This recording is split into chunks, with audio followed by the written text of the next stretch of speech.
Welcomes to the Mr. Peas and Beans Show.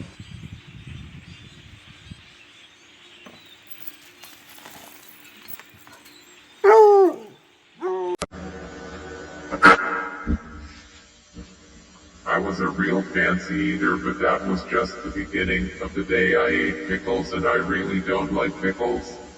You see, I was born an anteater. I've had many regrets, and eating another pickle wasn't even the last thing I did that day.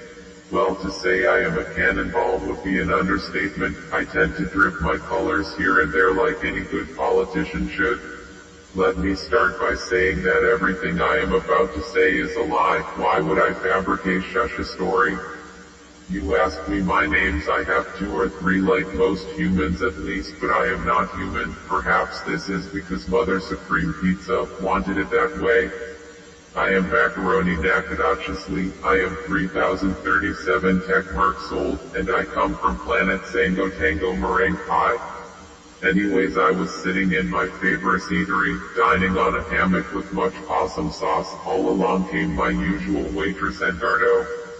Edgardo was such a fanciful lady of whom I trusted. She had lucid eyes like the seas of, well, they were blue, like that suspicious cheese hoity-toity school nuns devour with their 12 saint salads. Edgardo said, "Honey badger dermatitis is on the rise, I'm afraid," which was Cannellini's Flip Codex for, "Baby, I'm sorry, but I seem to have poisoned you with pickles." Gasping in clear calming distress, I asked my dear mistress of poisons, whom I trusted so dearly, "Does this mean I should perish within the hour?" She said, "Probably, definitely, maybe, no, absolutely not, my dear corpulent friend of deep-fried ravioli hearts." I inquired the nature of my plight. Edgardo replied, "I'm afraid the Olivia shoelaces are marching against the Casserolians, which means I must find the last kit of gorilla vine extract, which coincidentally she is in possession." Staring in her relative direction, I guess I must have flopped around in my chair as she asked, "Dear sir or madam, who I have intoxicated, may I heal you?"